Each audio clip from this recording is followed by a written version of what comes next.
ఈ చిన్న చిన్న మిస్టేక్స్ వల్ల మీరు ఓడిపోతున్నారు.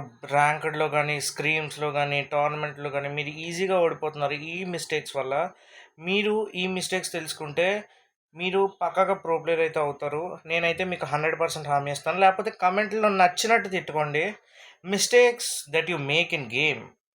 గైస్ నేను ఈ స్పోర్ట్స్ యూజర్ మాటిస్తున్నాను. ఈ మిస్టేక్స్ కనుక మీరు మానేస్తే పక్కాగా మీరు ఒక ప్రో ప్లేయర్ అయితే అవుతారు. ఈ పైన కనిపిస్తున్న మిస్టేక్సే మీరు చేస్తున్నారు గేమ్లో.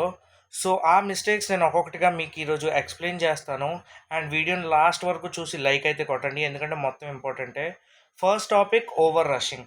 మీ టీంలో ఒక రషర్ ఉన్నాడు, లేకపోతే ఒక ప్లేయర్ ఉన్నాడంటే ఓవర్ రషింగ్ అయితే చేస్తాడు. లైక్ ఓవర్ రషింగ్ అంటే రష్ అవసరం ఉందా లేదా గ్యాప్ తీసుకోకుండా వాళ్ళు వెంటనే ఫైట్ తీసుకుంటారు. సో అది తగ్గించండి. ఆ రషింగ్ తగ్గించి కొంచెం గేమ్ సెన్స్ వాడు ఆడితే మీరు పక్కా గేమ్లో ఏదైనా ఇంప్రూవ్ చేయొచ్చు. అది ద బెస్ట్ టిప్. మీరు ఇది ఫాలో అయితే మీకు తెలుస్తుంది డిఫరెన్స్ ఏంటో. నెక్స్ట్ టిప్ వచ్చేసి ఈ పైన చూడండి, బ్యాడ్ పొజిషనింగ్. బ్యాడ్ పొజిషనింగ్ అంటే ఇప్పుడు నేను లాస్ట్ కొన్ని వీడియోస్లో చెప్పాను మీకు పొజిషన్ ఎలా పెట్టుకోవాలి, స్నైపర్ది, రషర్ది, లేకపోతే అలాగా.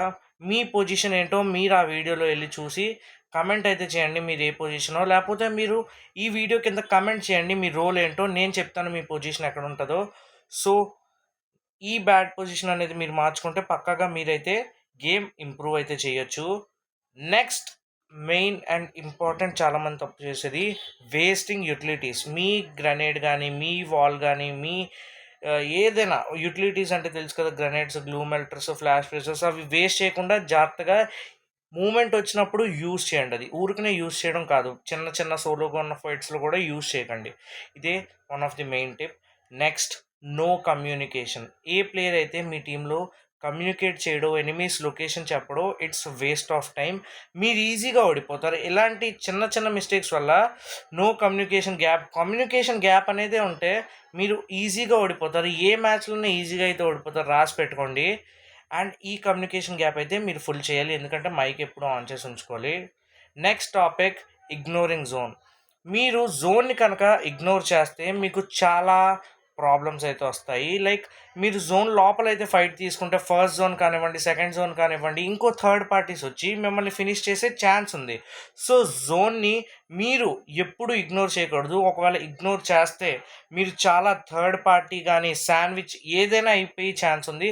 సో మర్చిపోకండి. నెక్స్ట్, లూటింగ్ టూ మచ్ అంటే మీరు లూట్ చేస్తారు, మీకు కావాల్సినంత కాకుండా ఇంకా ఎక్కువ లూట్ చేస్తారు. లైక్ యామో కానివ్వండి, గ్రనేడ్స్ కానీ, మెల్టర్స్, అవి యూజ్ చేసుకోవచ్చు, అవి ఉంచుకోవచ్చు. కానీ యామోస్ ఎక్కువ తీసుకోవడం వల్ల మీకు యూజ్ లేదు. ఇంకా లూటింగ్ వల్ల టైం చాలా వేస్ట్ అవుతుంది అండ్ మీ పాయింట్స్ కూడా తగ్గుతాయి మ్యాచెస్లో. సో ఇది గుర్తుపెట్టుకోండి. మీ ఫ్రెండ్ అయితే కమెంట్ చేయమని చెప్పండి. అండ్ నెక్స్ట్ వచ్చేసి నో రోల్ అండర్స్టాండింగ్. అంటే మీ టీమ్మేట్కి వాళ్ళ రోల్ తెలియకపోవడం. ఆ రోల్ తెలియకపోతే ఇంకా ఆడి వేస్ట్. లైక్ మీ టీంలో స్నైపర్ ఉన్నాడు, ఎవరికి నచ్చిన గన్ ఆడి తీసుకుంటే ఇంకా వేస్ట్. అందుకే మీరు ఒక రోల్ డిసైడ్ అయ్యి మీరు దాని తగ్గట్టుగా మీరు ఆడి మీ పొజిషన్ అయితే పెట్టుకుంటే మీరైతే బాగా అయితే చేయగలరు మ్యాచెస్లో.